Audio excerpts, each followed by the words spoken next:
복음에 합당한 삶을 사는 자세들을 이야기하면서 이 땅 가운데 과연 우리가 어떻게 사는 것이 복음에 합당한 삶을 사는 것인가, 그것을 12장부터 기록을 하고 있습니다. 그러면서 우리들은 이제 죽어서 제물이 되는 자가 아니라 살아있는 제물로서 하나님 앞에 이 삶을 드리는 영적인 예배를 드려야 할 터인데, 그 영적인 예배라는 것은 이 땅에서 벗어나서 공중에 떠 있는 정말 어떤 영적인 세계를 말하는 것이 아니라 이 땅의 삶 속에서 주님의 뜻을 분별하며 살아가는 그 삶이야말로 하나님 앞에 드리는 영적인 예배다라는 것을 이야기하고 있습니다.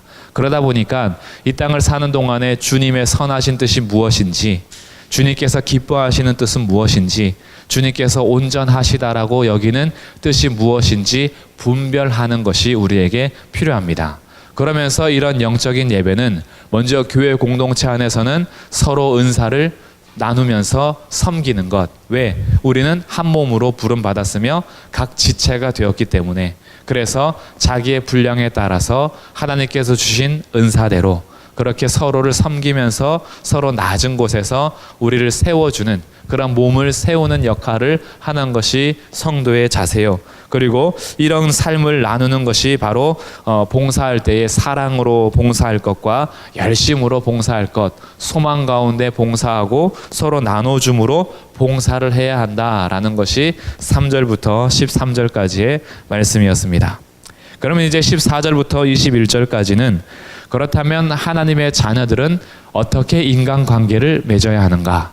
이 땅에 살아갈 때 대인관계에 대해서, 사람과 사람이 살아갈 때에 성도뿐만이 아니라 불신자들과도 함께 어우러져 살아가야 할 터이고, 믿지 않는 사람뿐만 아니라 우리를 믿는다라는 이유로 박해하는 사람들과도 우리는 함께 살아야 할 터이고, 인생 속에서 여러 가지 일을 만나는 가운데 우리가 서로 어떻게 관계를 맺으면서 살아가야 하는지, 거기에 대해서 그리스도인들의 인간관계, 생활에 대해서 이야기해 주는 것이 14절부터 21절까지 말씀입니다.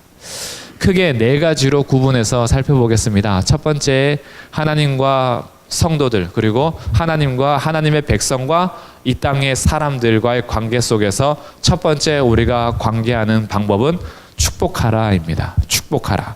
그래서 14절에 이제 이렇게 나오는 거죠. 14절 다시 한번 읽어보겠습니다. 시작.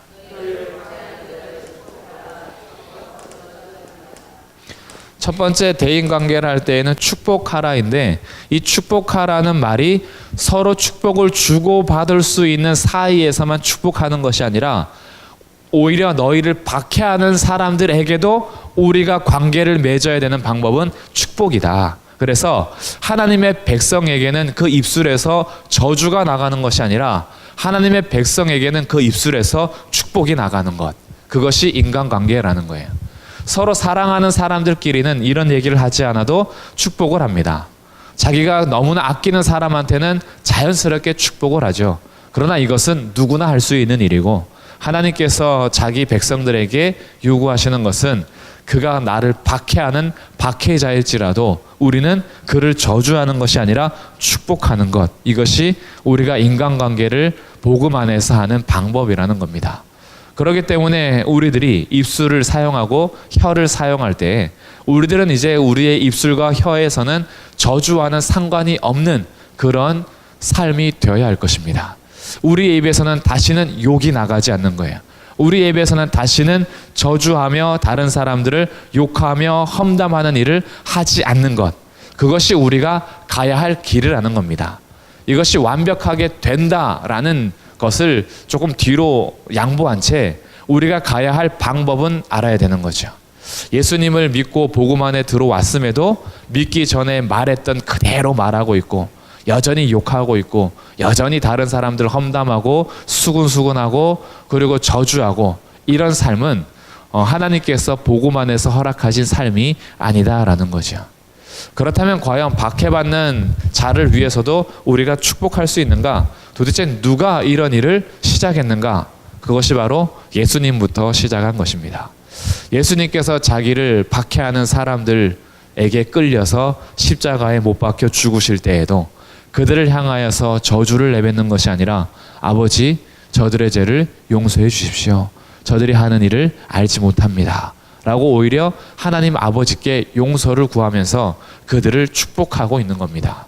옆에서 양쪽에서 욕하던 강도들, 서로 욕하고 있다가 한 강도가 머릿속에서 깨닫게 되는 거죠. 이분은 우리와 다르다. 그래서 예수님께 부탁하죠. 당신의 나라에서 저를 기억해 주십시오. 그랬더니 오늘 내가 나와 함께 낙원에 있으리라. 그리고 그의 영혼을 주님께서 책임지시고 축복하십니다.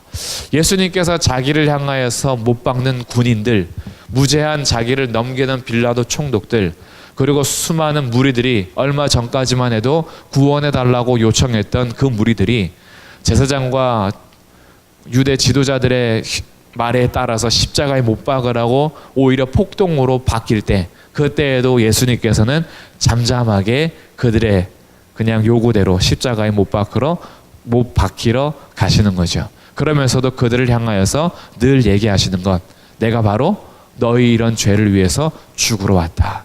섬김을 받으러 온 것이 아니라 도리어 섬기려고 왔고, 나는 죄인을 찾기 위해서 왔고, 잃어버린 자를 찾아 구원하기 위해서 왔다. 그래서 너희들에게 내가 필요하기 때문에 내가 지금 죽으러 가는 삶을 포기하지 않고 그의 삶 자체가 자기를 박해하는 자들을 오히려 축복하는 삶으로 가게 된 거죠. 그리고 그 예수님을 믿었던 한 사람이 예수님을 증거합니다. 예수님을 증거하러 다니는데 예수님을 증거하는 삶을 막는 유대교 사람들, 그리고 그 가운데 사울이라고 하는 사람이 있었죠. 나중에 바울로 알려지는 이 사울이라는 사람이 한 청년이 붙잡혀 오는데 이 청년이 예수를 증거하는 삶 가운데에 붙잡혀 온 겁니다. 그리고 돌을 들어서 치려고 하는데 그 증인 역할을 했던 사람이 바로 바울이라는 그 사울이죠. 그 앞에다 사람들이 옷을 벗어놓고 증인 삼아서 돌을 들어서 치는데 그 청년이 죽으면서, 그 예수의 제자가 죽으면서 오히려 하늘을 우러러보며 아버지 저들의 죄를 사해 주십시오 라고 하는 겁니다. 스데반이죠.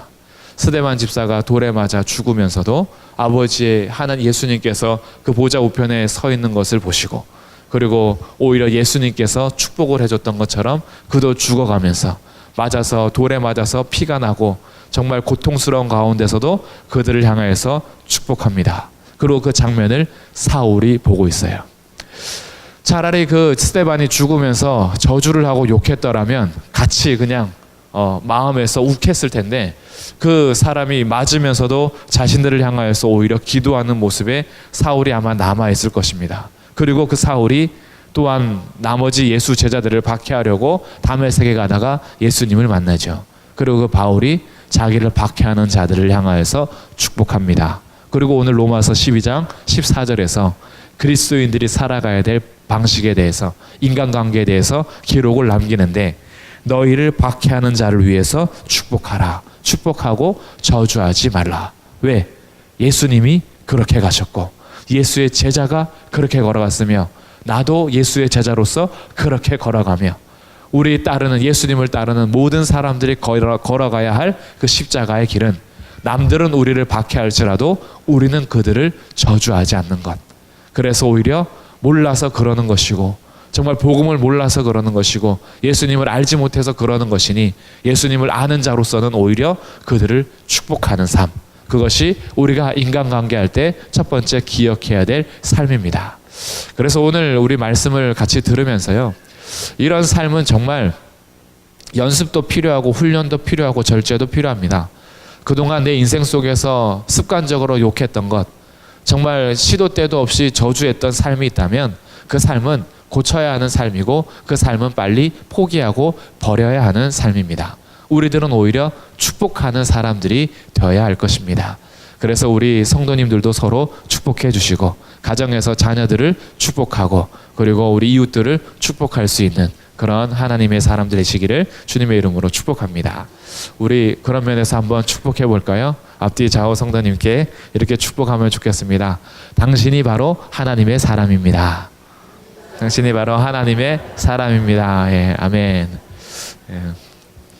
하나님의 사람들인 여러분들을 축복합니다. 두 번째 우리가 삶을 살아가는 방법, 대인관계는 15절입니다. 즐거워하는 자들과 함께 즐거워하고 우는 자들과 함께 울라. 이것은 무슨 말이냐? 마음을 함께 나눠라. 마음을 함께 나누는 삶. 이것이 우리가 인간관계할 때 두 번째 기억해야 될 말씀이죠. 기뻐하는 자들과 함께 기뻐할 수 있는 것, 즐거워하는 자들과 함께 즐거워할 수 있는 것, 우리 죄악의 본성으로는 굉장히 어렵습니다. 남들이 잘 되면 괜히 배가 아프기 때문에. 형제도 내가 다른 형제보다 좀 더 잘 돼야지, 다른 나 말고 내 형이나 내 아우가 더 잘 되면 좋기는 하지만 내심 또 마음이 약간 상처가 됩니다. 나는 왜 이럴까 그러는 거죠. 형제들도 그러는데 하물며 남들이 더 잘 됐나 그러면 우리가 속 깊은 데서부터 즐거워하는 것 굉장히 어렵습니다. 그래서 쉽지 않은 길이죠. 오히려 내가 더 잘 돼서 여유가 있을 때는 다른 사람들이 잘 돼도 박수 쳐줄 수 있어요. 근데 나는 잘 안 되는데, 내 인생은 항상 고달프고 내 인생은 항상 꼬이는데 옆에 있는 성도는 매번 잘 나가. 그러면 같이 즐거워하기가 정말 힘듭니다.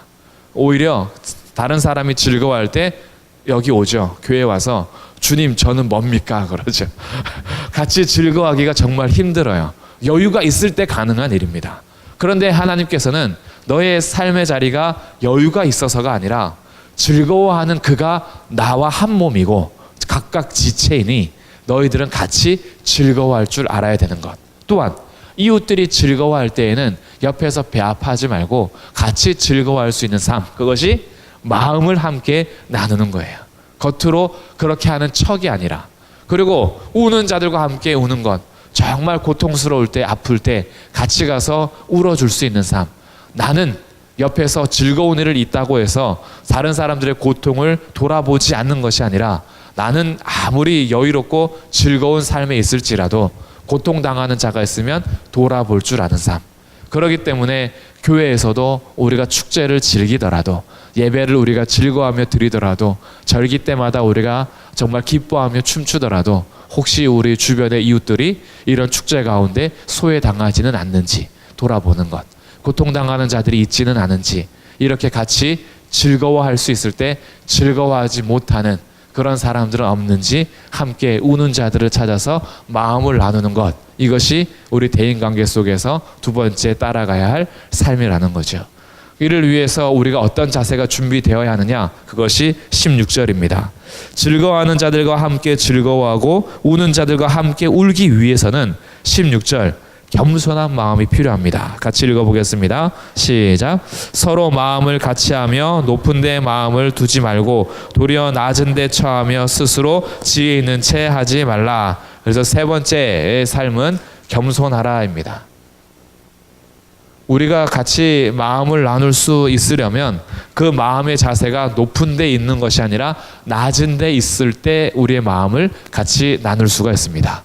우리의 마음이 높아지면요, 사람들을 굉장히 무시하기 시작합니다. 지식적으로 똑똑한 사람들은 성경을 잘 알아도 마찬가지예요. 성경을 지식적으로 잘 알게 되면 자칫 잘못하면 성경을 몰라서 잘 못 행동하는 사람들을 향해서 정죄하기가 쉽습니다. 그것도 몰라서 그렇게밖에 못하나? 왜 이렇게 못 깨달아?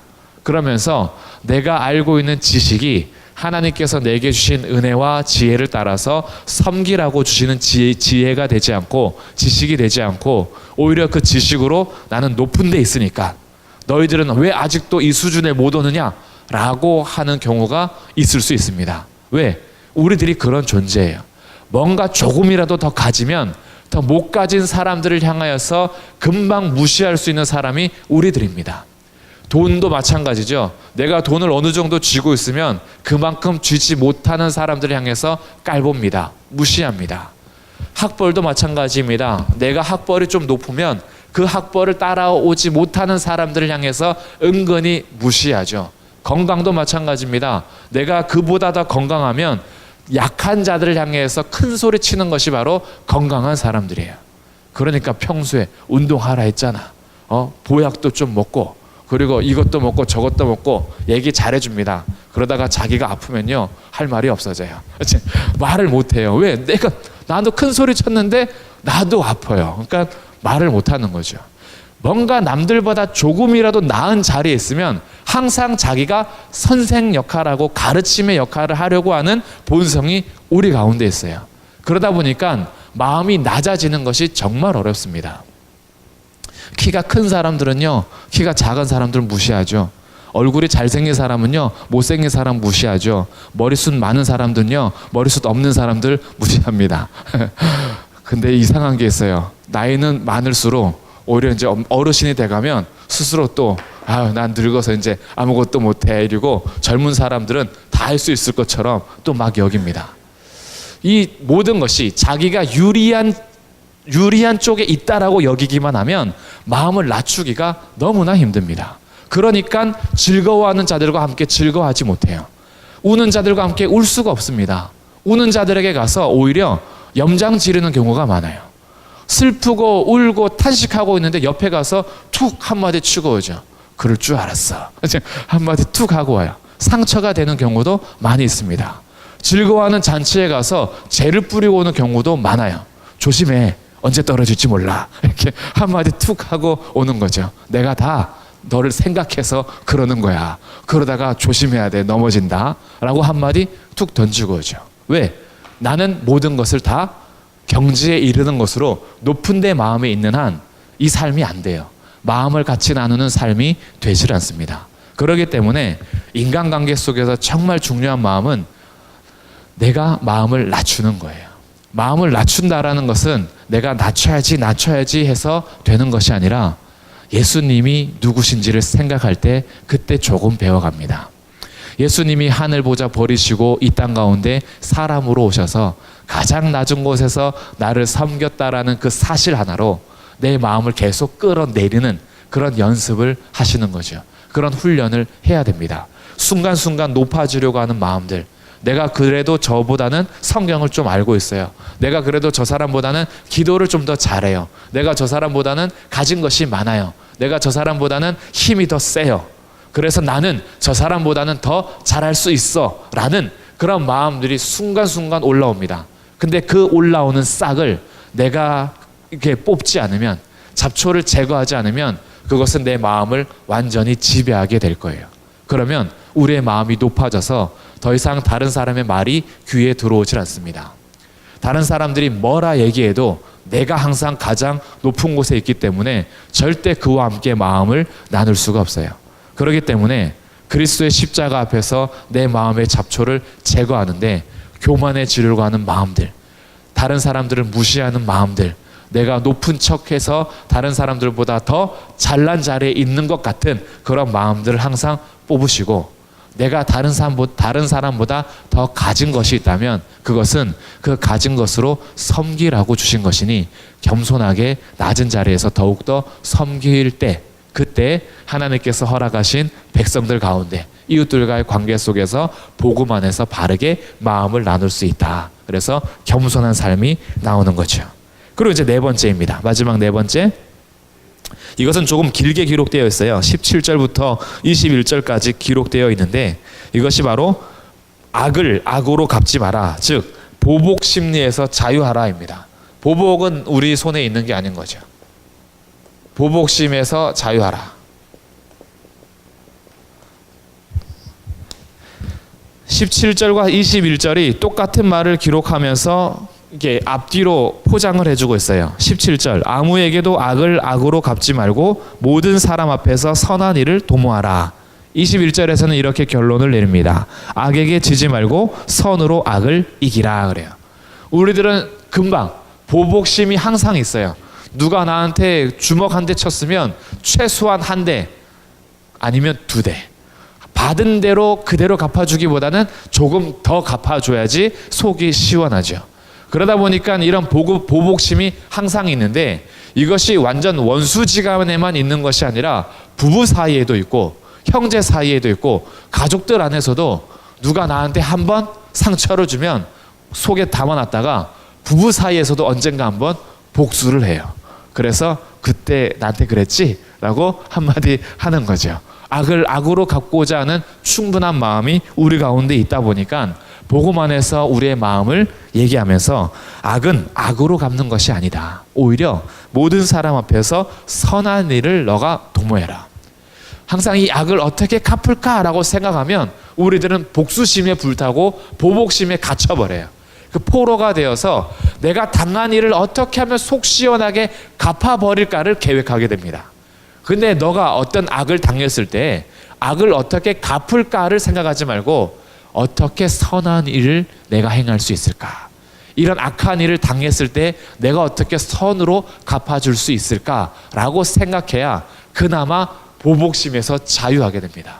원수를 갚으려고 하는 데서 자유하게 돼요. 오히려 우리들은 18절 할 수만 있거든 모든 사람과 더불어 화목하는 것이 맞는 거예요. 적을 만들지 않는 겁니다. 괜히 원수를 맺지 않고 할 수만 있다면 모든 사람하고 화목해라. 하나님께서 19절 친히 원수를 갚아줄 거다 이거죠. 너희가 원수를 갚지 않아도 하나님의 진노하심에 맡겨라. 왜? 하나님은 공의로운 분이니까 절대 악을 그냥 넘어가진 않는다. 그러니 그런 모든 진노와 심판은 하나님께 맡기고 너는 그 갚으려고 하는 보복심, 그 복수심, 그리고 악에 갇혀서 너마저도 악한 삶의 지배를 당하지 말고 너는 선을 추구해라. 그러면 내가 갚아줄게 라고 주님께서 말씀하셨다라는 거죠. 그래서 20절 내 원수가 줄이거든 먹이고 목마르거든 마시게 하라. 원수가 혹시 배고프면 차라리 이때 굶어 죽어라 이러지 말고 가서 밥을 좀 주고, 목이 마르면 물 이렇게 있는 것도 감추지 말고 가서 물 한 잔 줘서 마시게 하고, 그렇게 원수에게 줘서 그리함으로 내가 숯불을 그 머리에 쌓아 놓으리라. 이 말이 이제 잠언에 나오는 말씀입니다. 지금 20절 읽은 말씀이 잠언 25장 21절의 말씀을 인용한 거예요. 그러면 내가 숯불을 그 머리에 쌓아 놓으리라, 이게 무슨 말이냐? 두 가지 정도 해석이 있습니다. 첫 번째는 우리 집에 불이 꺼졌어요. 불이 꺼지면 지금이야 뭐 라이터 이렇게 해서 하고 가스레인지 틀면 되고 보일러, 가스보일러 금방 돌아가지만 예전에는 이 숯불이 있어야 되는 거죠. 숯불로부터 장작불이 이제 떼는 겁니다. 근데 어떻게 하다가 이 숯불이 완전히 끝나버린 거예요. 불이 아예 불씨가 사라진 겁니다. 그러면 이 불씨를 위해서 숯불을 구하러 가는 거죠. 근데 이웃집에 숯불을 구하러 갈 때 들고 오는 것이 머리에 이고 옵니다. 왜? 위험하니까. 이렇게 뜨거운 김이 올라오잖아요. 그래서 숯불을 담는 그릇을 머리 위에 이어요. 그러면 내가 그 위에 숯불을 담아주는 거죠. 그런데 숯불을 구하러 온 사람이 원수예요. 원수면 어때요? 숯을 주기 싫죠. 잘됐다, 이번 겨울에 얼어 죽어라 인간아, 이런 마음이 우리의 충분한 마음인데, 그 원수가 숯불을 구하러 왔을 때 그 머리 위에 숯을 쌓아주라는 거예요. 이건 뭐냐? 원수에게까지도 친절을 베풀어라. 이것이 첫 번째 해석이라면, 두 번째는 이 머리 위에 숯불을 쥐고 있는 행동 자체가 이집트의 문화 속에서 그 자기가 공식적으로 회개를 할 때 하는 행동이라 그래요. 그러니까 내가 뭔가 회개할 일이 있을 때, 우리 옛날에 오줌 싸면은 이렇게 머리에 쥐고 이제 소금 얻으러 가면 제가 밤에 쉬했구나라고 하는 공적인 행동이 있는 것처럼, 머리 위에 숯불을 쥐고 가면 제가 공식적으로 회개하는구나라고 이제 여기는 행동이라는 거죠. 그래서 너가 원수가 줄이거든 먹이게 하고 목마르거든 마시게 해서 그가 공식적으로 자기의 잘못을 회개할 수 있는 자리까지 나오도록 너는 그냥 그에게 베풀어라 라고 인용하는 것이 이 두 번째 해석이에요. 그래서 두 가지 다 결국 무슨 뜻이냐? 원수일지라도 너는 선을 베풀어라, 이런 의미가 담겨 있는 거예요. 숯불을 주는 거죠. 담아주는 것. 그래서 원수가 똑같이 악으로 악을 갚지 않는 너를 통해서 그의 마음에 내가 뭔가 잘못하고 있구나라는 것을 깨닫는다면 그것은 참 감사할 일이고, 혹시 그러지 못하더라도 너는 너의 할 일, 선을 행하는 것으로 삶을 살아야 된다. 그래서 잠언 25장 21절의 말씀을 인용하면서까지 복음 안에서 살아가는 우리의 삶은 원수 갚는 삶이 아니라 도리어 선을 행하는 삶. 그래서 21절에는 이렇게 결론을 내리죠. 악에게 지지 말아라. 너가 복수를 하려고 하는 순간 이미 악을 이긴 것이 아니라 악을 악으로 갚는 순간 악에게 진 거다. 왜? 너도 악에게 지배를 당했으니까. 그 사람이 너에게 악을 행했다라고 해서 너가 그대로 갚아주는 순간 너도 악에게 진 거야. 그러니 오히려 선으로 악을 이겨라. 우리 복수심이 불타고 보복심에 사로잡혀 있을 때 거기에 지배를 당하지 말고 하나님의 말씀에 따라서 오히려 친절을 베풀고 너가 선을 베푼다면 그것이 진짜 이기는 길이다. 그래서 복음 안에서의 승리는 내가 상대방의 코를 납작히 눌러줌으로 이기는 것이 아니라 오히려 그 코를 세워줌으로 이기는 것이다. 우리가 이 땅 가운데 복음 때문에 박해를 받을지라도 그들을 축복하는 것으로 우리가 이기는 것이고, 사람들은 높은 자리에서 항상 낮은 사람들을 무시하면서 내가 이 세상에서 성공한 것처럼 여겨질 때 너는 오히려 낮은 마음을 가지고 그들을 높여주고 그들과 함께 즐거워하고 그들과 함께 우는 것, 그것이 악을 선으로 이기는 것이다. 그러니 우리의 삶은 이 네 가지, 축복하는 삶, 그리고 마음을 함께 나누는 삶, 그리고 겸손한 마음으로 그들과 더불어 사는 삶, 마지막 보복심 가운데 악을 갚으려고 하는 삶이 아니라 도리어 선을 행하는 삶을 살아가면서 우리가 어떻게 인간관계를 해야 될지 나의 삶 속에서 아직 내가 이런 부분에서 자유롭지 못하구나, 내가 이런 부분에서 또 내 육체의 정욕을 따라갔구나 라는 삶이 하나씩 생각나신다면 그 하나씩 주님 앞에 다시 맡기시고 오늘도 주님께서 원하시는 더불어가는 인간관계 속에서 성령을 쫓아 말씀을 쫓아 걸어가는 하나님의 백성들의 삶이 되기를 주님의 이름으로 축복합니다.